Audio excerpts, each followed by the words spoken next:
안녕하세요.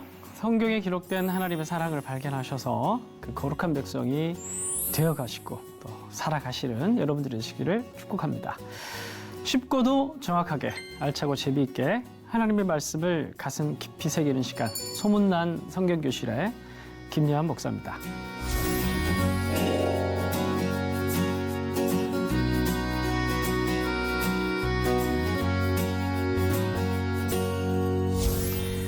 지난 시간에 나눈 말씀 여러분 기억하십니까? 율법서를 마무리했습니다. 레위기, 민수기, 신명기를 살펴봤죠.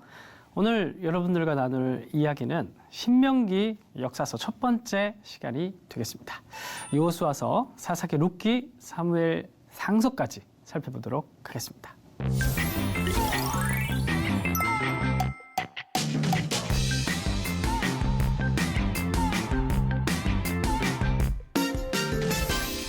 자, 일단 역사서라고 하는데 그러면 신명기 역사서는 뭐냐? 우리가 이걸 좀 정리를 하고 들어가야겠죠. 자, 우리가 지난 강의를 다시 한번 복기를 해보겠습니다. 신명기 이야기를 통해서 우리가 무슨 이야기를 우리가 배울 수 있었습니까? 신명기 말씀은 무슨 말씀이었습니까? 제가 말씀을 드릴 때 신명기가 가지고 있는 독특한 부분은 뭐냐면 하나님을 사랑하라는 외침이다. 율법의 내용도 중요하지만 그러나 그 율법의 내용들을 실제 살아가기 위한 중요한 포인트는 뭐냐면 하나님을 마음속 깊이 뜻을 다하여 하나님을 사랑하는 것이다. 사랑이 먼저고 그 다음에 말씀을 순종하는 것이 따라오는 것이다. 뭐 그런 말씀을 드렸습니다. 자, 그런데 중요한 건 뭐냐면 여기에는 복과 저주라는 두 구조가 나온다는 사실을 신의 산 언약 안에서 주어진 말씀이 레위기 율법이고 그 레위기 율법을 모세가 다시 설명했고 그 다시 설명을 하면서 너희들이 순종하면 너희들이 이 땅에 계속 거주할 수 있을 것이고 그리고 너희들이 만약에 불순종하면은 쫓겨날 것이고 그 땅에서 이런 두 구조, 복과 구조라는 저주라는 두 구조를 놓고 모세가 신명기 말씀에서 설명을 드렸습니다.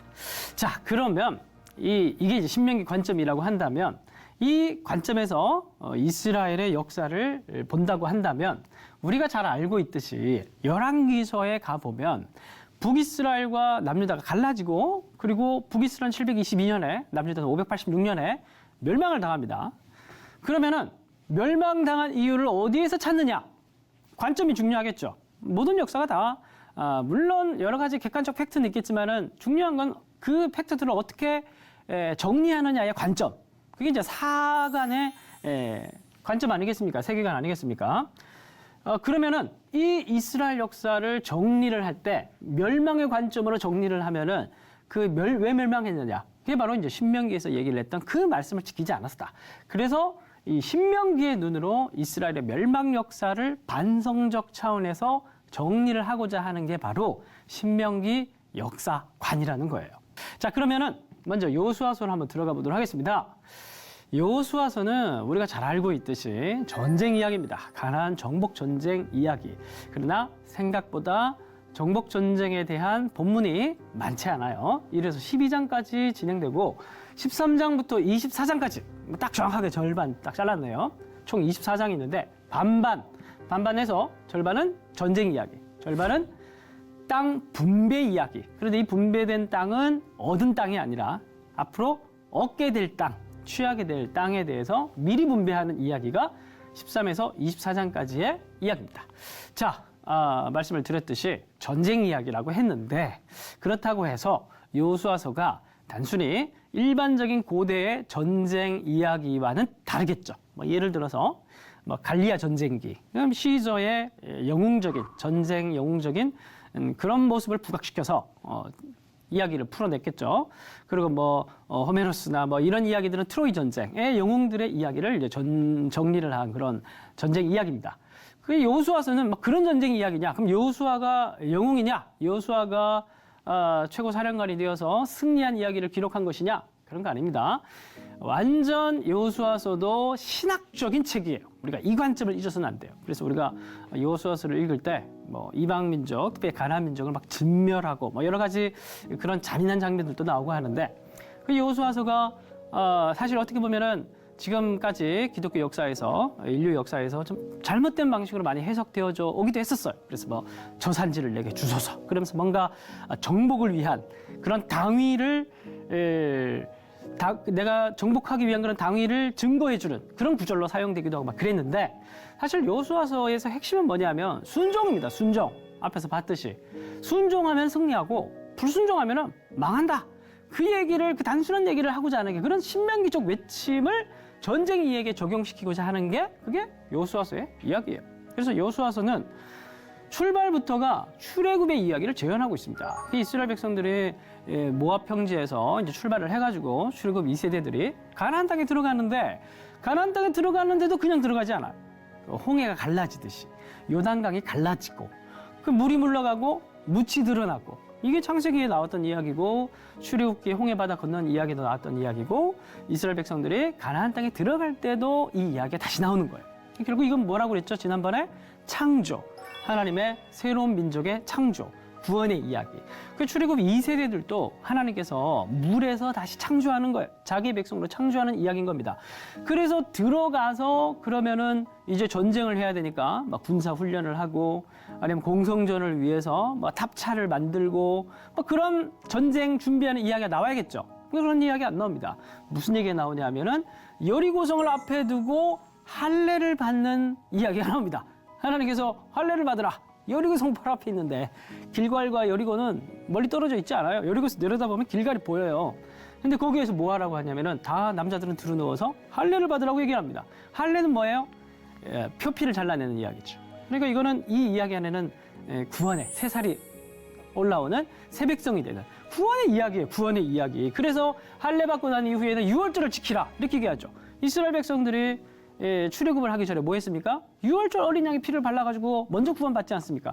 이 모든 이야기 다 출애굽의 이야기.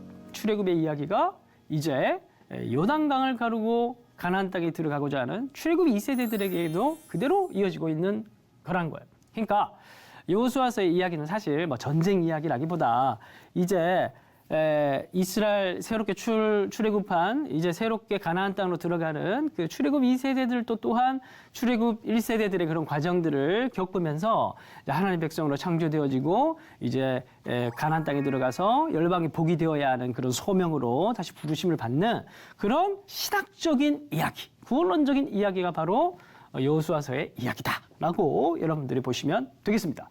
자, 그러면은 여리고성 전투와 아이성 전투, 제일 먼저 전투 이야기가 등장하는데 이 이야기에서 단순히 전투 이야기가 아니라 여기서도 중요한 건 뭐냐면은 순종과 불순종이라는 두 개의 구도 안에서 이 이야기가 진행되겠죠. 하나님께서 여리고성 앞에, 여리고성은 큰 성입니다. 큰 성이고 그 가나안 땅에 들어가는 마치 관문과도 같은 대문과도 같은 큰 성입니다.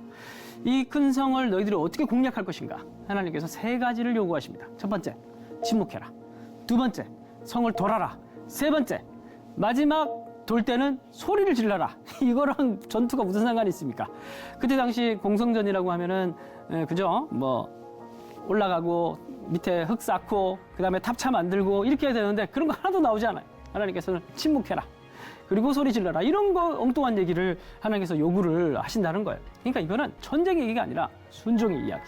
이스라엘 백성들이 가나안 땅에 들어가서 이제 어떻게 복을 받고 살 수 있을 것이냐, 어떻게 복이 될 수 있을 것이냐, 그 땅에서 약속의 백성으로서 약속의 땅에서 어떻게 살 수 있을 것이냐, 그거는 순종밖에 없다라는 사실을 신명기의 사관에 근거해서 그 입장에서 이 역사를 다시 재평가하고 있는 것이에요. 그래서 이스라엘 백성들이 순종을 했죠. 순종을 하니까 승리를 하게 됐다라는 것이 바로 여리고성 전투에서 얘기를 해주는 것이고, 아이성 전투에서는 이스라엘 백성들이 하나님께서 전쟁을 하기 전에 반드시 하나님께 물어봐야 되는데 묻지도 않고 나가서 불순종함으로 통해서 실패하는 이야기가 아이성 전투의 이야기입니다. 이 결국 여호수아서가 계속 반복해서 하는 이야기가 뭐냐면, 전쟁 이야기를 통해서 반복해서 하는 얘기가 뭐냐면, 신명기에서 계속 얘기하듯이 순종밖에 없다는 거예요. 우리가 살 수 있는 길은, 이스라엘 백성들이 살 수 있는 길은 순종밖에 없다. 그 얘기를 계속 반복해서 하는 게 여호수아서의 이야기라고 볼 수가 있습니다. 그래서 이 여호수아서의 이야기의 핵심은 주인공은 여호수아가 아니라 하나님이시죠. 하나님이 사령관이 되시고 사령관이 뭐라고 명령을 내리더 그대로 복종하는 게 군사들의 해야 할 일입니다. 그래서 이제 이스라엘 백성 동부에 있던 이스라엘 백성들이 이제 중부로 들어갔죠. 승리하고 그리고 중부를 점령하고 난 이후에 남부의 백성들이 쳐들어오니까 이것도 또한 격파를 하고 올라가서 북부까지 격파를 하면서 이제 중부, 남부, 북부, 서부를 제외한 가나안 일대 전체를 이스라엘 백성들이 다 정복했다는 게 아니고 이 골고루 다 이제 초기 정착을 할 수 있게 되었습니다. 그게 이제 여호수아서의 1장부터 12장까지의 이야기. 근데 중요한 건 뭐냐면 이거는 그냥 이제 막 정착을 하기 시작했다는 거지 다 정복했다는 게 아니에요. 그래서 여호수아서를 읽다 보면은 정말 그냥 다 정복해버린 것 같은데 그렇지 않아요? 이제 막 들어가기 시작한 거고 여호수아가 죽을 무렵에는 아직도 정복하지 못한 그 약속의 땅들이 너무 많아요. 그래서 여호수아가 백성들을 다 모아놓고 이런 얘기를 합니다. 너희들 먼저 땅을 다 분배를 하고 너희들 하나님을 믿을 것인지 아니면 다른 신을 믿을 것인지 선택하라. 너희들의 이 선택을 통해서 너희들의 앞으로 미래가 좌지우지 될 것이다. 그러나 나와 우리 집안은 하나님을 믿겠다. 막 그러면서 이제 그런 얘기로 여호수아서의 마지막이 끝나는데 중요한 건 뭐냐면 아직도 정복하지 못한 땅을 여호수아가 다 분배하고 죽는다는 거예요. 결국에는 이 13장에서 24장까지의 이야기는 마치 우리의 구원이 이미와 아직 사이에 있다라는 그런 구원론적 긴장의 이야기를 하고 있는 것이죠. 그래서 앞에서 1에서 12장까지 해서 여호수아가 보여줬던 것처럼 순종하면 이 땅을 차지할 수가 있는데 불순종하면 이 땅을 차지하지 못하고 이제 가나안 백성들과 섞여서 살다 보면 이방인처럼 돼서 결국에는 심판받게 될 것이라는 그런 여운을 두고 마치고 있는 장면이 여호수아서의 후반부라고 볼 수가 있겠습니다. 자, 그러면 이스라엘 백성들은 과연 여호수아의 마지막 얘기처럼 정말 하나님을 선택해서 하나님께 순종해서 이 땅을 완전히 차지할 수 있었을까? 자, 그 다음에 이어지는 이야기가 사사기인데 우리가 잘 알고 있듯이 이스라엘 백성들이 그렇게 되지 못했죠. 사사기 시작부터 별로 좋지 않습니다. 여호수아가 110세의 죽음에 죽었다는 표현이 이제 뭔가 불길한 징조인 거죠. 그래서 2장 10절에 보면은 그 후에 일어난 다른 세대는 여호와를 알지 못했다. 여호와께서 이스라엘 위하여 행하신 일도 알지 못했다.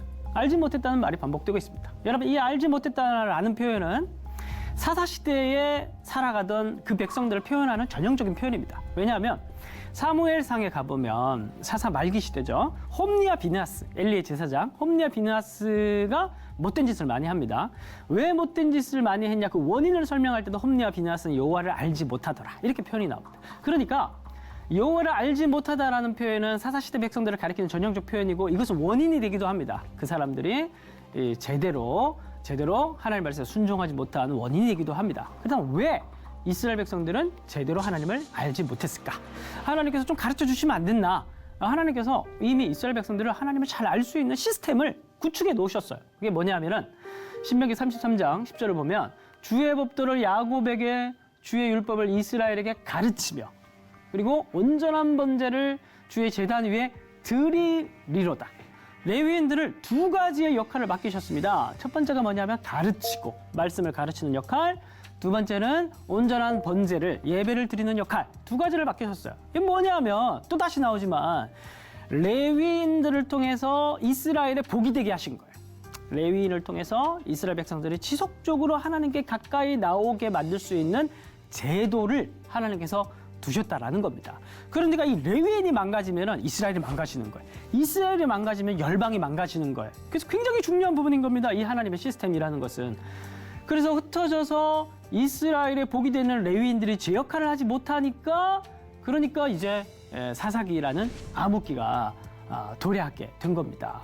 이스라엘도 마찬가지죠. 이렇게 하나님께서 이스라엘을 거룩히 구별을 한 것은 열방이 이스라엘을 통해서 하나님께 나오게 만들기 위한 것인데 암흑기가 돼버렸으니 이제 하나님의 구속 역사가 뭔가 삐그덕삐그덕 거리면서 지금 가고 있는 그런 모습이 사사기의 이야기라는 것입니다. 그러면 이 이야기를 핵심적으로 담고 있는 사사기 안의 단락은 17장에서 21장이에요. 보통 이제 17장, 21장은 이 단락은 에필로그라고 불리우는 그런 단락입니다. 그런 단순히 에필로그가 사실 이 단락이 사사기의 핵심이에요. 망가진 시스템. 레위인이라는 그 하나님께서 레위인을 통해서 이스라엘을 끊임없이 자기로 부르시려고 하는, 회복시키려고 하는 하나님의 시스템, 이게 어떻게 망가졌는지 두 가지 이야기를 통해서 얘기를 하는데, 첫 번째 이야기가 바로 뭐냐면 미가의 산당입니다. 미가의 산당 보면 시작부터 개판입니다. 그 미가가 나와가지고 뭐 돈을 훔치죠. 그러면은 어머니가 이 돈을 훔친 놈 저주를 받을지어다, 저주를 선언합니다.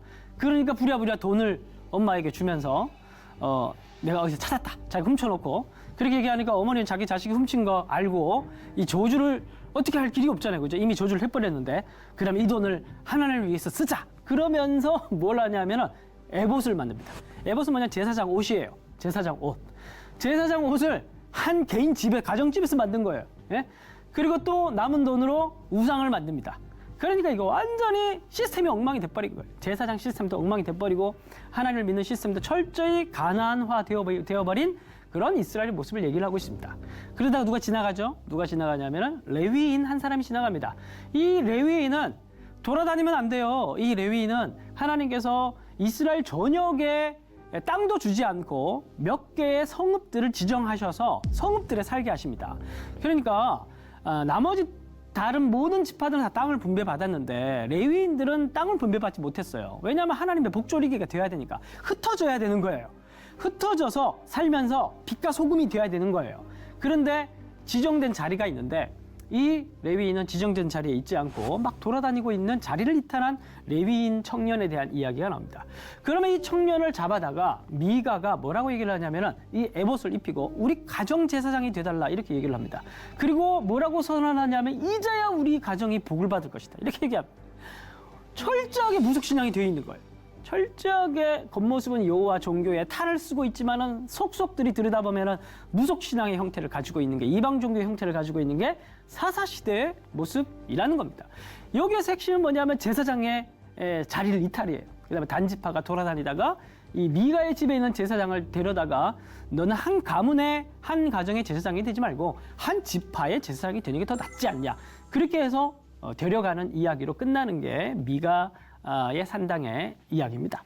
그러니까 이거는 완전히 시스템이 엉망이 돼버린 이야기인 거죠. 두 번째 이야기도 마찬가지입니다. 두 번째 이야기는 레위인의 첫 토막 사건. 마치 이거는 호러 영화의 제목 같은데 그 정도로 끔찍한 이야기예요. 이 이야기도 마찬가지예요. 이 레위인도 자리를 이탈했어요.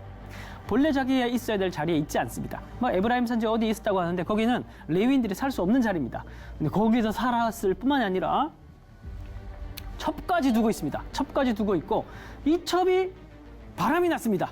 그래서 바람난 첩을 잡으러 가는 이야기예요. 완전 엉망진창이에요. 자리도 이탈했고 삶의 자리도 거룩한 삶의, 제사장의 삶을 이탈했습니다.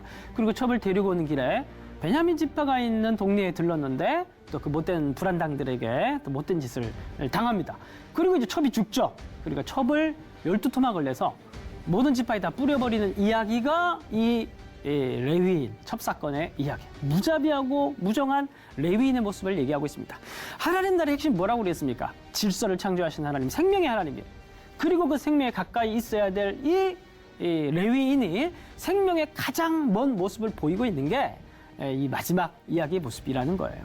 그래서 결국 사사기의 센터에는 12사사들의 이야기가 있는데 이 이야기는 계속 반복된 이야기입니다. 이스라엘이 죄를 짓고 그 다음에 이방 민족을 통해서 징계를 받고 부르짖으니까 사사를 통해서 구원하신다. 이 얘기가 12사사들의 이야기를 통해서 계속 반복되는데, 근데 결국 이거는 왜 생겼습니까? 시스템이 망가져서 그런 거예요. 레위인을 통해서 죄를 범했을 때 온전한 예배를 통해서 회복시키고, 그리고 사사를 통해서 구원했으면은 이제 어떻게 해야 됩니까? 말씀을 가르쳐서 깨닫게 만들고 여호와를 알게 만들어서 다시는 죄를 범치 않게 만들어야 될 시스템이 가동이 안 된 거예요. 계속 이런 악순환, 이런 잘못된 루틴이 반복되는 게 사사기의 센터에 있는 12사사들의 이야기다. 그리고 결국 사사기의 이야기는 뭐냐 하면 시스템이 망가진 이스라엘의 이야기를 얘기하고 있다. 이렇게 보시면 되겠습니다. 그래서 그러한 관점으로 여러분들이 사사기를 통독하시면 훨씬 더 여러분들이 정확하게 사사기를 통독하실 수가 있겠습니다. 자, 마지막으로 그러면은 사무엘상 오늘 이제 살펴보고 마무리를 지으려고 하는데 그러면은 이러한 어두운 시대, 이런 칠흑같이 어두운 시대 하나님의 시스템이 망가져 버렸고 스스로 구원할 수 없는 그런 시대가 돼 버렸는데 하나님께서 그럼 무엇을 하시는가? 우리가 계속 반복해서 이스라엘 역사 가운데 던지는 질문이죠. 하나님께서는 어떻게 하시는가? 여러분, 사사 말기와 관련된 두 여인이 각각 다른 책에서 나옵니다.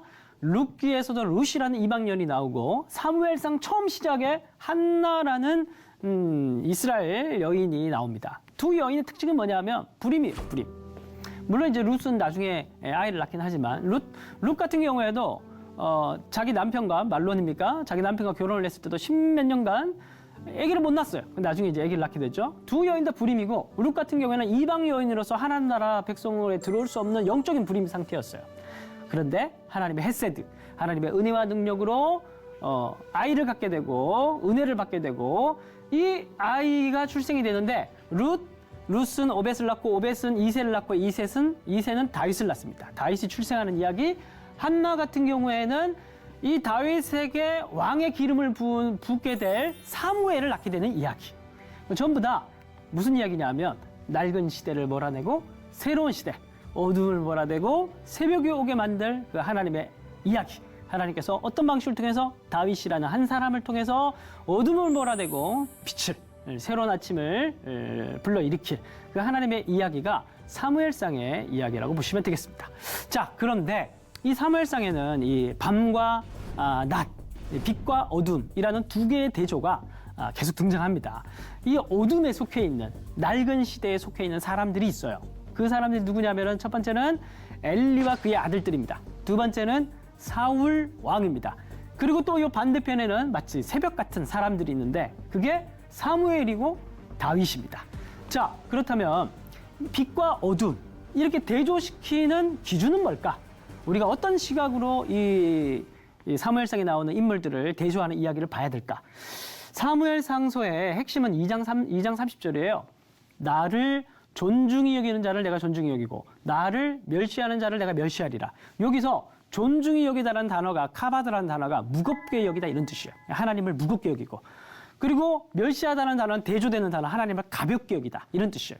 그러니까 마치 자기의 중심 가운데 하나님을 중요하게 생각하는 사람, 하나님을 정말 경외하고 두려워하고 하나님 정말 살아계신 분으로 여기는 사람, 그 사람을 하나님께서는 존중히 여기고 그러나 하나님 뭐 있든지 없든지 하나님만 보시든지 안 보시든지 단순히 뭐 하나님을 믿는다 안 믿는다 이런 차원이 아니라 하나님을 믿어도 하나님을 가볍게 생각하는 사람들이 있어요.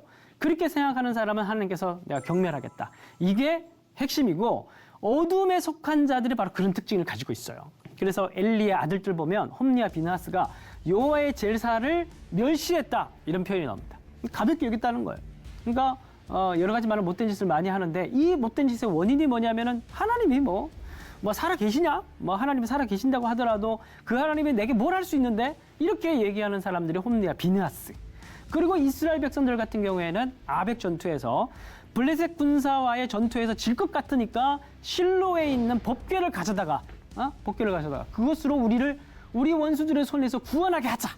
하나님을 이용하려고 하는 게 바로 이스라엘 백성들의 모습이라는 겁니다. 하나님을 가볍게 여기는 거죠. 전형적인 우상 숭배자들의 모습. 하나님은 내 마음대로 할 수 있다. 하나님을 내가 원하는 나의 욕망대로, 나의 계획대로 하나님을 마음대로 내가 이용할 수 있다라는 근본적인 전제를 가지고 있는 사람들의 특징이라는 거예요. 그러니까 다시 말씀드리지만 이거는 하나님이 있다 없다를 믿는 믿음의 문제가 아니라 있다고 믿더라도 하나님을 나를 위한 신으로 생각하면 이런 우상 숭배자의 모습을 갈 수 있다라는 거예요. 바로 이런 게 홈리와 비나스의 모습이고 그리고 이 사울의 모습이기도 합니다. 그래서 사울 같은 경우에도 세 가지 죄를 저지르는데 그 말들을 가만 보면 백성이 당신의 하나님 여호와께 제사하려 하여 양들과 소들 중에서 가장 좋은 것을 남김이요라고 얘기를 하는데 이 가장 좋은 것이라는 이 단어가 홈리와 비나스에게도 나와요. 홈리와 비나스는 가장 좋은 제물을 하나님께 드리기 전에 자기가 먼저 취했고 사울 같은 경우에도 분명히 진멸해서 하나님께 드려야 되는데 이 가장 좋은 것을 자기가 먼저 취해요. 하나님께 드리겠다고 얘기를 하는데 순서가 잘못됐어요. 자기가 먼저 좋은 것을 취해요. 그리고 나중에 결정적으로 뭐라고 얘기를 하냐면은 내 백성의 장로들 앞과 이스라엘 앞에서 나를 높이 사라고 얘기를 할 때 이게 카바드라는 단어입니다. 나를 더 무겁게 생각해 주십시오. 하나님보다 자기를 더 무겁게 생각하는 사람이 저울의 추가 하나님보다 자기가 더 무거운 사람이 사울이란 말이에요. 윤리적인 문제가 아닙니다. 이 사무엘상 이야기에서 중요한 건 윤리적인 문제가 아니라 하나님을 얼마나 무겁게 생각하느냐. 그러면 대조되는 사람, 사무엘과 특별히 다윗의 이야기가 사무엘상에 나오는데 사도행전에 보면은 다윗을 이렇게 평가하죠. 내 마음에 맞는 사람이다. 그럼 하나님에 맞는 사람은 뭘까? 열심히 신앙생활하고 열심히 종교생활하면서 뭔가를 하나님께 많이 헌신하는 사람, 그런 사람이 늘 교회에 붙어있는 사람, 그런 사람이 하나님 마음에 합한 사람일까? 그 사무엘상 2장 30절 아까 살펴봤던 그 말씀을 다시 살펴보자면 나를 존중히 여기는 자였다는 거예요. 누가? 다윗이. 하나님을 무겁게 여기는 사람. 그래서 사실 사울과 다윗을 비교해보면 다윗은 사울보다 더 윤리적인 사람이었던 것은 아니에요. 그러나 그런 자기의 죄를 지적받았을 때 하나님 앞에 엎드려서 회개할 수 있는 상한 심령을 가지고 있었던 사람이에요. 그래서 오늘 마지막으로 여러분들의 결론적으로 드리는 말씀이 사무엘상 2장 30절인데 정말 우리가 단순한 종교적 열심이 아니라 우리의 심령이 정말 하나님 앞에서 상한 심령이고 하나님을 중요하게 생각하고 하나님을 무겁게 생각하는 사람인지 다시 한 번 더 돌아보는 그런 통독의 시간이 되었으면 좋겠습니다. 네, 오늘은 여기까지 하도록 하겠습니다. 여러분 즐거운 시간이 되셨습니까? 오늘 수업은 유튜브로 다시 보실 수가 있습니다. 복습하시면서 성경을 스스로 읽고 해석하고 적용하는데 큰 도움을 얻으시길 바랍니다. 다음 시간은 신명기 역사서 오늘 첫 번째 살펴봤는데 이어서 두 번째 사무엘 하서와 열왕기 상하서까지 살펴보도록 하겠습니다. 성경을 읽는 유익을 날마다 누리시는 여러분들이 되시기를 바랍니다. 다음 시간에 뵙겠습니다. 감사합니다.